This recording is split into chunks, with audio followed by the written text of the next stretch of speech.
My daughter stood before 5,000 Silicon Valley investors and announced that she gives me $12,000 every month to live comfortably in my retirement.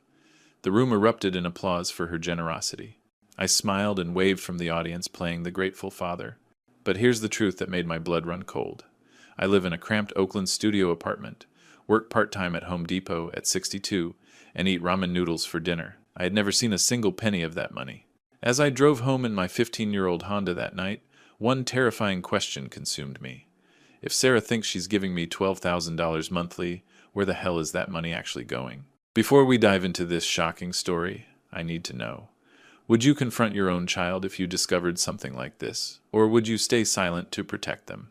Let me know in the comments what you think you'd do. I stood in Sarah's gleaming Palo Alto office, surrounded by venture capitalists in $1,000 suits, when my CEO daughter raised her champagne glass.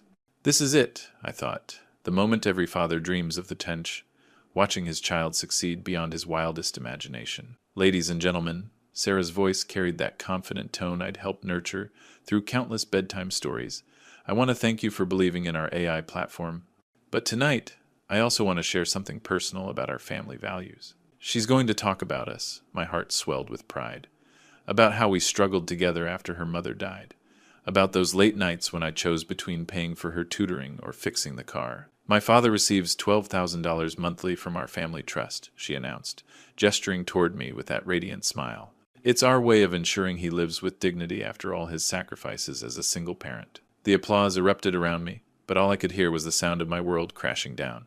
12,000. Monthly? My mind reeled.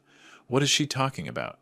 What trust? I managed to smile and wave, but inside I was screaming. I ate ramen noodles for dinner last night. I chose generic medication over brand name because I couldn't afford the extra $15. What $12,000? David Harrison, my son-in-law, appeared beside me with champagne. Dad, you look pale, he whispered, his grip tight on my elbow. Maybe you should sit down. He knows.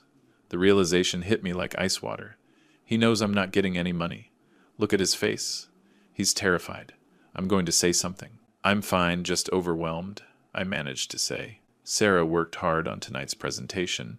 David's voice was barely audible. The investors needed to see her family values. You understand, right? Family values? The bitter irony twisted in my stomach. Using your father's poverty as a prop for your success story.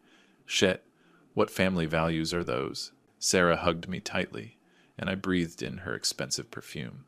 When did my little girl start wearing perfume that costs more than my monthly grocery budget? Dad, I'm so proud to have you here. You've always been my inspiration. Inspiration for what? The thought cut deep. For how to lie convincingly? For how to use someone's love against them? As investors praised Sarah's generosity, each compliment felt like a knife twist. They think I'm living comfortably while I'm choosing between heating and eating. The drive back to Oakland was torture. Every mile between Palo Alto's gleaming towers and my cramped studio felt like a journey between two different universes. How did I become the poor relation in my own daughter's success story? Inside my apartment, I sat on my second-hand couch and stared at the stack of overdue bills, $12,000 monthly. The number mocked me from every corner of my tiny space.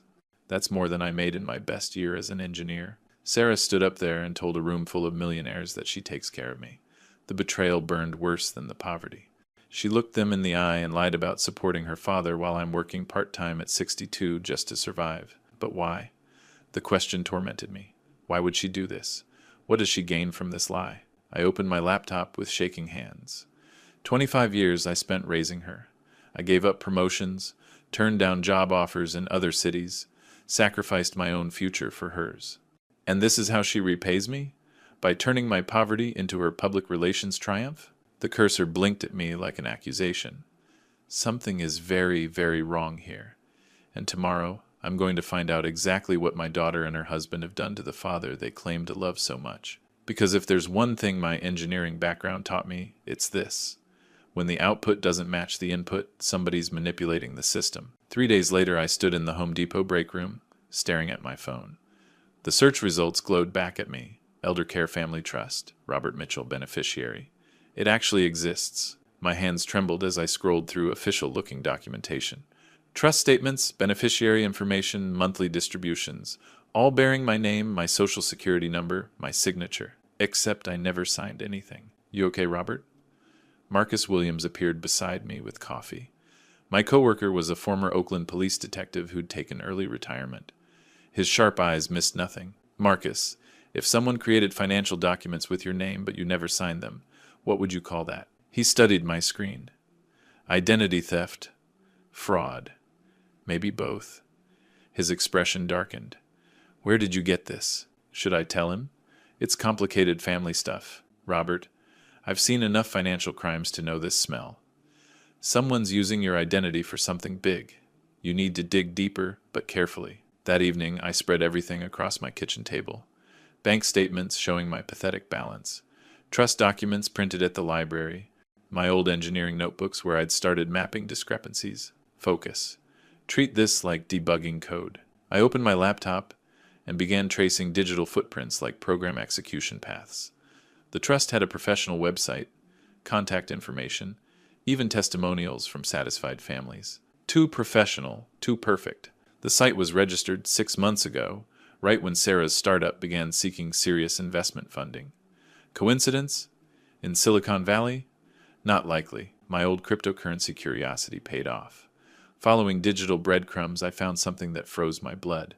The Elder Care Trust wallet address had received regular deposits, not from Sarah's company, but from multiple suspicious sources. Small amounts from dozens of accounts, then consolidated and redistributed. This isn't just lying to investors. This is money laundering. My phone buzzed. Sarah. Dad, hope you're doing well. Can't wait for you to meet the baby. Love you. Love me? The message felt like salt in a wound. You love me so much you're using my name to commit federal crimes? I screenshot everything, backing up files to 3 cloud services. Engineering paranoia, always have redundant systems. But the scope was terrifying. Transaction records showed connections to cryptocurrency exchanges, offshore accounts, and sophisticated money laundering operations. Sarah, what have you gotten into? Or what has David gotten you into? The next morning, I found Marcus during break. I need help. Real help. He studied my face. How bad? Federal crime bad. My daughter's involved, but I don't think she knows how deep this goes. Marcus was quiet. I know someone. Elder abuse attorney, used to work financial crimes. Jennifer Chen, she takes pro bono cases for people like us. People like us. The phrase stung but was accurate. I was exactly what I looked like, an old man being used by family. There's something else. I showed Marcus my latest discovery, David Harrison's background, sealed juvenile record, but there are traces. Financial fraud, identity theft. This isn't his first time. Marcus whistled low. Your daughter married a career criminal, and now he's using me as his latest victim. The thought made me sick. But why involve Sarah? Why risk her company? That evening, I called Jennifer Chen's office. My voice shook, explaining I needed help with elder financial abuse and identity theft. Tomorrow, I stop being a victim. Tomorrow, I fight back. But tonight, I sat looking at photos of Sarah as a little girl, wondering how the daughter I'd raised with such love had become someone I didn't recognize at all. The laptop screen reflected my face, tired, confused, but determined. If there's one thing engineering taught me, it's this. When systems fail, you trace the problem to its source and fix it, even when the source breaks your heart. Jennifer Chen's law office overlooked San Francisco Bay through floor-to-ceiling windows. She was younger than I'd expected, maybe 40, with sharp eyes behind wire-rimmed glasses and the quiet confidence of someone who fought for people who couldn't fight for themselves. Mr. Mitchell, she shook my hand firmly. Marcus spoke highly of you. Please, show me what you've found. I spread my evidence across her mahogany table like desperate poker cards. Bank statements, trust documents, blockchain records, David's background research. Will she believe me, or think I'm just another confused old man? Jennifer studied everything methodically. This signature, it's not yours? I've never seen this document. My voice cracked. But that's supposedly my signature, authorizing $12,000 monthly to myself. The formation date coincides with your daughter's funding rounds. Her pen tapped the notepad. Someone needed to show investors strong family values, so they turned my poverty into her selling point. The irony burned. This isn't just elder abuse, Mr. Mitchell. The money laundering makes this federal. She leaned forward. How much do you think Sarah knows? The question keeping me awake. Sarah's trusting, especially with David. She was young when her mother died. I think she craves that security, that partnership. Jennifer pulled up her computer. I've been researching David Harrison. This isn't his first time using family members as unwitting accomplices. My stomach dropped. There are others? 3 cases I can find. Different states, same pattern. He targets successful women with family complications, divorced, widowed, estranged parents. Then creates financial structures using relatives' identities. He hunted my daughter like prey. What happened to the other families? Prison time for the women. David always disappeared before charges were filed. Her expression hardened. He's very good at looking like the victim rather than the manipulator. Sarah could go to prison while he walks away. My little girl who used to build pillow forts. Not if we build this correctly. The key is proving she's a victim too, being used by someone with documented fraud patterns. Jennifer opened a thick folder. Document everything. Conversations, records, interactions. We need to show progression from legitimate business to criminal enterprise, with David as architect. Can I destroy Sarah's company, her marriage, her future? Reading my thoughts, Jennifer said softly. Your daughter's already in danger. If David follows his pattern, he'll disappear when things get hot, leaving her with all criminal liability. We're not destroying her life, we're saving it. My phone buzzed. Unknown number. Mr. Mitchell? This is Amy Rodriguez. I used to work for Sarah's company. The voice was young, nervous. I saw you at the Christmas party. There are things you should know about the trust. Things Sarah doesn't know. Another puzzle piece. My heart raced. What kind of things? I can't talk on the phone. But I have documents, emails, internal communications about the financial structures. Can we meet somewhere private? I looked at Jennifer, who nodded and mouthed, say yes. When and where? Tomorrow, 2 p.m., Starbucks on University Avenue in Palo Alto. I'll wear a red scarf. Amy's voice dropped. Mr. Mitchell, I'm scared. David found out I was asking questions about the trust and had me fired. But I made copies first. The line went dead. Documents. Internal communications. Proof of what Sarah knows and doesn't know. Jennifer was already making notes. This could be exactly what we need. Someone inside who can testify about creating and managing these fraudulent structures. Tomorrow I meet Amy. Tomorrow I might understand how deep this goes. And tomorrow I might face the truth about how much my daughter really knew about destroying her own father. The San Francisco fog was rolling in outside Jennifer's windows, obscuring the bay like secrets obscuring truth. But tomorrow, maybe some of those secrets would finally see daylight, even if that light burns everything I thought I knew about my family. The Starbucks on University Avenue buzzed with startup energy. I spotted Amy immediately. Young woman in her late 20s, red scarf, hands trembling as she clutched a manila folder. She's terrified. Mr. Mitchell? She stood as I approached. Thank you for coming. We found a corner table. Amy kept glancing toward the door like expecting someone to burst in. What did you want to show me? She opened the folder with shaking hands. I was Sarah's financial coordinator for 8 months. I helped set up the trust documentation, thinking it was legitimate. Her voice dropped. But then I noticed things. The first document froze my blood. An email chain between David and Kay Torres discussing the old man's SSN and keeping monthly amounts realistic for audit purposes. The old man. That's me. Sarah never saw these emails, Amy continued. David handled trust communications separately. But I had shared drive access for paperwork processing. The next document was worse.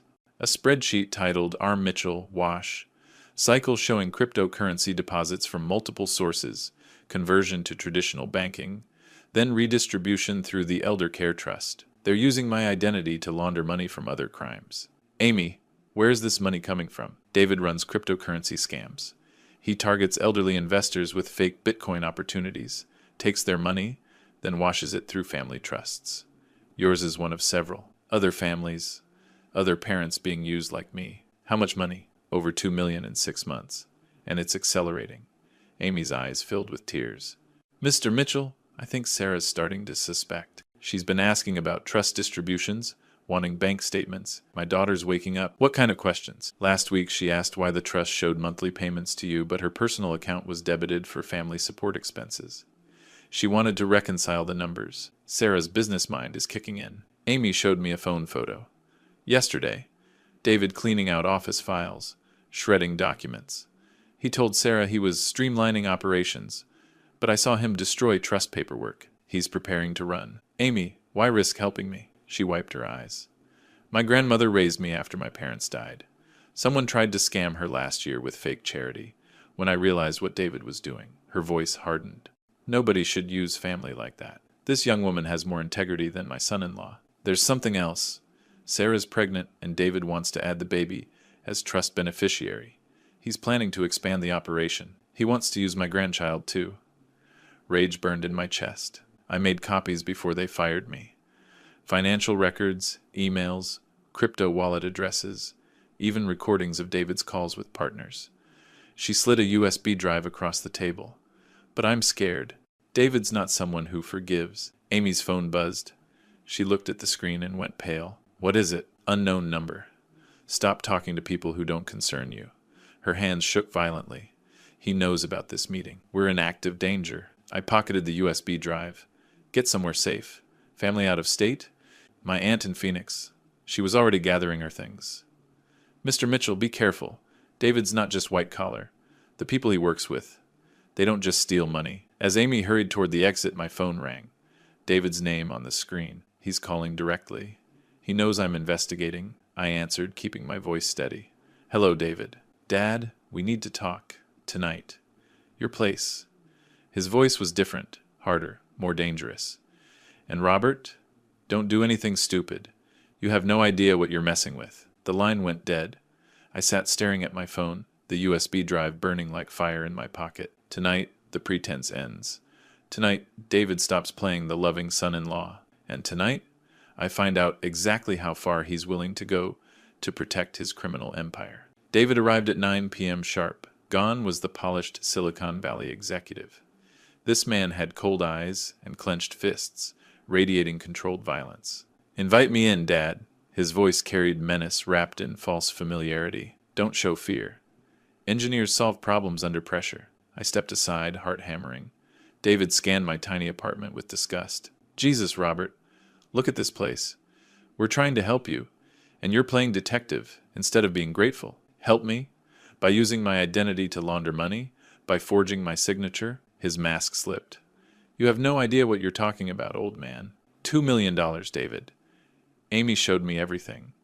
I watched his face go white. The crypto scams, the elderly victims, the money washing through fake trusts. He's calculating how much damage I can do. Amy Rodriguez is a disgruntled employee fired for cause. She's fabricating evidence for revenge. No one will believe her. The FBI will believe blockchain records. Forged signatures. A pattern spanning multiple states. David grabbed my shirt collar. Listen carefully, you pathetic fool. Sarah doesn't know operational details. She thinks she's running legitimate business while supporting her father. If you destroy that illusion, you destroy her. Using my love for Sarah against me, Sarah's already asking questions about trust distributions. She's not stupid. Not if you keep quiet. His grip tightened. Sarah's pregnant with your grandchild. Stress isn't good for pregnant women. Sometimes it causes complications. He's threatening my daughter and unborn grandchild. Rage flooded through me. Get your hands off me. Or what? You'll call police? Tell them your successful daughter is secretly criminal? That your grandchild's mother should go to prison? David shoved me. You'd destroy your own family for pathetic attention. My phone buzzed. Sarah's name. Answer it. Act normal. Hi, sweetheart. Dad? Sarah's voice was strained. I'm at the hospital. I had bleeding, but the baby's okay. David said he was visiting you. Is he there? She's hospitalized alone while he threatens me. Yes, he's here. Can you put him on? I need him to bring my overnight bag. David snatched the phone. Honey, I'll be right there. Don't worry. His voice transformed into caring husband. Just rest. I love you. He ended the call. You see? Sarah needs me. She depends on me. If you tear down what we've built, you're destroying her life, her company, her future. But he put her in danger first. She'll find out eventually. When FBI comes knocking, when crypto victims talk, when your pattern catches up. I sat heavily. Jennifer Chen says you've done this before. You always disappear before arrests, leaving women to face consequences. Something dangerous flashed in his eyes. You've been talking to lawyers? Said too much. Robert, you're stopping this investigation. Stop talking to lawyers, former employees, anyone. Be the grateful father who receives monthly support and keeps quiet. And if I don't? David smiled coldly. Sarah's company depends on investor confidence. One whisper about financial irregularities, one hint of federal investigation, and funding disappears. Company collapses. Sarah loses everything, holding Sarah's dreams hostage. Plus, pregnant women under extreme stress have accidents. Fall down stairs, car crashes, complications affecting babies, threatening to hurt Sarah and the baby. You're a monster. I'm a businessman protecting interests. David headed for the door. 24 hours to decide. Be the grateful father, or watch your daughter's world burn. After he left, I sat shaking with rage and terror. The USB drive felt like it weighed 1,000 pounds. If I expose this, Sarah could lose everything. But if I don't, how many more victims will David create? My phone buzzed. Sarah, Dad, David's here now. Thank you for whatever you talked about. He seems relaxed. Love you. She has no idea her husband just threatened to kill her and her baby. I stared at the message, my hands trembling. Tomorrow I have to choose between saving my daughter and stopping a monster. But maybe there's a third option. Maybe I don't have to choose. I found Sarah alone in her hospital room the next morning. David nowhere in sight. She looked fragile against the white sheets, one hand resting protectively over her belly. Dad? She smiled weakly. I didn't expect to see you so early. How are you feeling, sweetheart? Better. The bleeding stopped, and the baby's heartbeat is strong. Her eyes searched my face. You look terrible. Did you sleep at all? Now or never. She needs to know the truth. I pulled a chair close to her bed. Sarah, I need to tell you something important. About the trust fund you mentioned at the Christmas party. Her expression shifted slightly. What about it? I've never received a single dollar from any trust fund. I live in a studio apartment in Oakland, work part-time at Home Depot, and eat ramen noodles most nights. Sarah stared at me for a long moment. That's impossible. David showed me the statements, the monthly transfers. I pulled out my phone and showed her my bank balance. This is my actual financial situation. Her face went pale. But the Elder Care Trust. David said it was set up for tax efficiency, that you were getting the money through structured payments. Sarah, there's more. I took her hand gently. David has been using my identity to launder money from cryptocurrency scams. He targets elderly investors, steals their savings, then washes the money through fake family trusts. She shook her head. David wouldn't. He loves me. He loves our family. I showed her Amy's USB drive contents on my phone. The emails calling me the old man. The spreadsheet titled R. Mitchell, Wash, Cycle. The evidence of $2 million in stolen money. Sarah's breathing became rapid and shallow. This can't be real. We're building a legitimate business. We're helping people with AI technology. She's in shock. Denial. Sweetheart, David has done this before. 3 other women in different states. He targets successful women, uses their family members' identities, then disappears when things get hot. Tears started flowing down her cheeks. But I'm pregnant with his baby. He talks about our future together, about raising our child. Sarah, last night he came to my apartment. He threatened you and the baby if I didn't stop investigating. Her hand flew to her stomach. He threatened us? He said pregnant women under stress sometimes have accidents, fall downstairs, get into car crashes. Watch her world crumble in real time. Sarah was quiet for several minutes, processing everything. When she finally spoke, her voice was different, harder, more focused. Dad, I've been having doubts. Small things that didn't add up. The trust statements never quite matched our company's financial reports. David always had explanations, but she looked at me with new clarity. I wanted to believe him because I loved him, because I was scared of being alone again. My little girl is stronger than I thought. You're not alone, Sarah. You never were. I'm here. She squeezed my hand. What do we do? If this comes out, my company is finished. My investors will flee. Everything I've worked for. Your company can survive if we handle this right. But David can't be part of it. Sarah closed her eyes, one hand on her belly.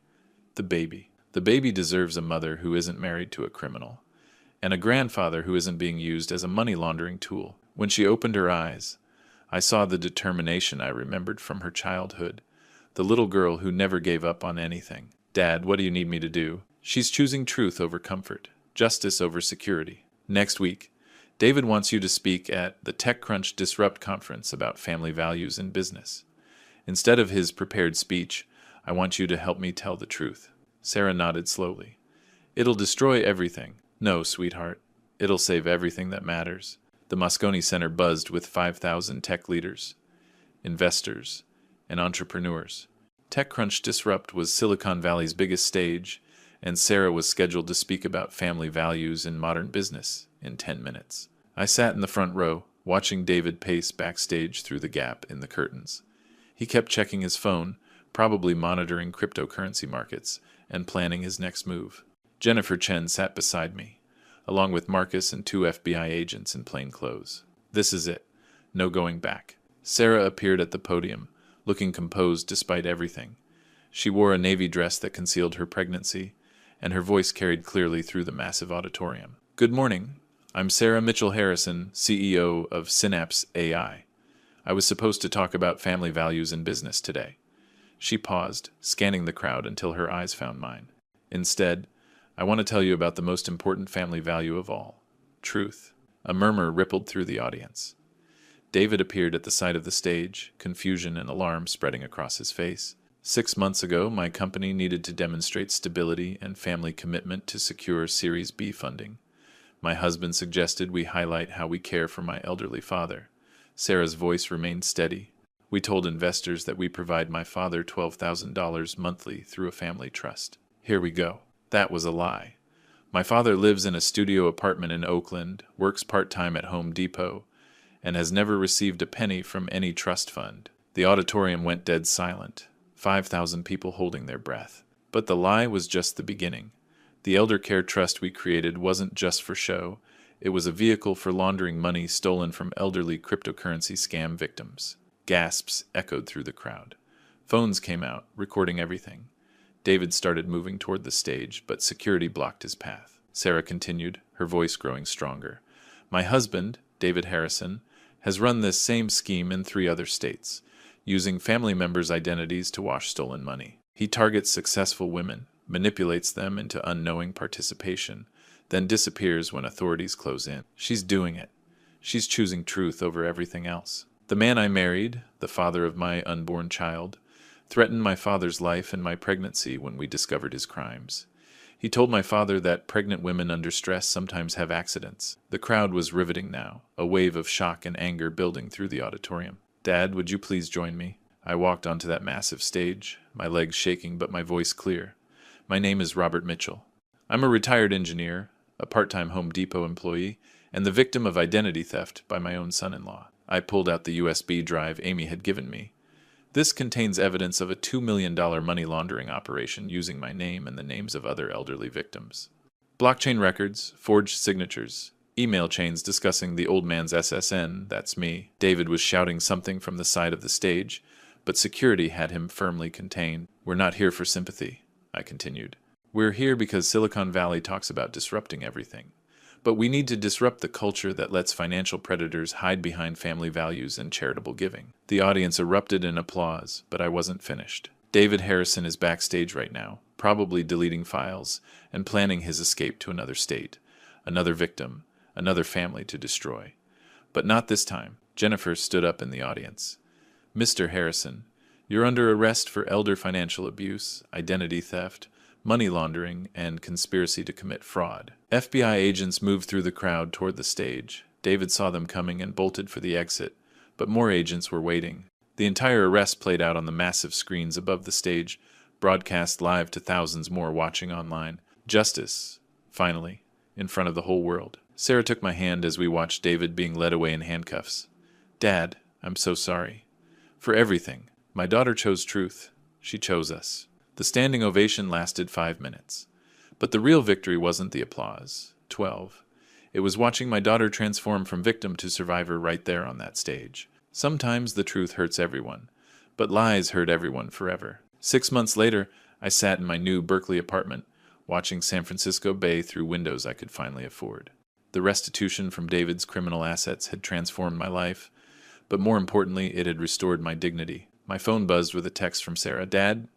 Emma's first word was, Grandpa. See you Sunday for dinner. Emma Rose Mitchell Harrison. My granddaughter, born 3 months after David's arrest, healthy and perfect despite everything. Sarah had kept David's name legally, but was considering changing it, her choice, her timeline. David pleaded guilty to federal charges. 25 years in federal prison, no early release. The investigation uncovered 17 other elderly victims across 6 states. The FBI recovered over $4 million in stolen assets. Who would have thought a Home Depot employee would testify before Congress? I'd become an accidental spokesperson for elder abuse prevention, working with law enforcement agencies nationwide. The work gave me purpose I'd never expected at 62. Sarah's company survived barely. She lost several investors initially, but the transparency at TechCrunch attracted ethical investors who valued integrity over quick returns. Synapse AI was smaller now, but profitable and growing. We're building something real, she'd told me. Not chasing valuations, but solving actual problems. Sunday family dinners had become sacred. Sarah would bring Emma to my apartment, and we'd cook together while my granddaughter played with blocks. Simple moments that felt like miracles. Real family values. My phone rang. Marcus, from Home Depot. Robert, another crypto scam targeting seniors in Phoenix. FBI wants your consultation. Send me the details. The work continues. I'd kept my part-time job, not from financial need, but because I'd learned something about identity. I wasn't just Sarah's father or David's victim. I was Robert Mitchell, a man who'd raised a daughter with love, faced down a criminal, and chosen truth over comfort. Some people find purpose early. Others find it at 62, refusing to be invisible. The doorbell rang. Sarah stood outside with Emma, both smiling. I know Sunday dinner isn't until tomorrow, but Emma missed her grandpa. Sarah's eyes held happiness I hadn't seen since before her mother died. Plus, I have news. Good news? The best. Synapse AI got accepted into a program developing ethical AI frameworks. We're working with universities and nonprofits to make AI serve everyone, not just people who can afford it. My daughter, changing the world the right way. As we settled in, Emma crawling between us, I thought about the Christmas party that started everything. The lie that seemed devastating had been a gift, forcing us to confront truth about our family, ourselves, what really mattered. Dad, Sarah said softly, I never properly thanked you. For what? For loving me enough to risk everything. For choosing truth over protecting my feelings. For showing me integrity isn't just a business buzzword. It's how you live. That's real family value. Not money or trust funds, but courage to stand for what's right, even when it costs everything. Emma looked up with Sarah's eyes and her grandmother's smile. This little girl would grow up knowing the difference between love and manipulation, between family and exploitation, between truth and convenience. Some legacies are measured in dollars. The best ones are measured in character. Outside, the sun set over San Francisco Bay, painting the sky in hope and possibility. Inside, 3 generations of Mitchells were building something real. Not a trust fund or tax shelter, but actual family based on actual love. The phone buzzed again. Another elderly victim needing help, another family destroyed by financial predators. I looked at my granddaughter, then at my daughter, then at the evidence files on my desk. This is my purpose now. Protecting families like mine. Making sure other fathers don't have to choose between love and justice. Because in the end, the greatest inheritance isn't money. It's teaching the people you love to stand up for what's right. Betrayal stories like Robert's remind us that the deepest wounds often come from those we love most. But they also teach us that courage can emerge from the darkest moments.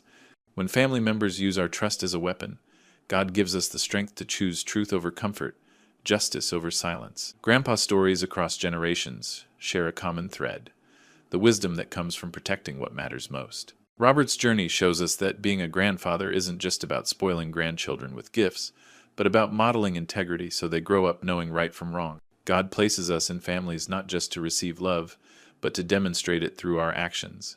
The most powerful betrayal stories teach us that forgiveness doesn't mean accepting abuse. Robert forgave Sarah while still demanding accountability from David. Grandpa stories that inspire us most are those where elderly family members refuse to become invisible, where they stand up and say, "This ends with me." God often uses our most painful experiences to prepare us for our greatest purpose. Robert's suffering became his calling, protecting other families from financial predators. Grandpa stories like his remind us that it's never too late to find meaning, to fight back, to choose love over fear. The lesson is clear. When someone claims to care for you while secretly destroying you, trust your instincts, document everything, seek help. Remember that real family values aren't performed for audiences. They're lived quietly in small apartments and hospital rooms and Sunday dinners. Truth may cost us everything we thought we wanted, but it gives us everything we actually need. If this story touched your heart, please share it with someone who needs to hear it.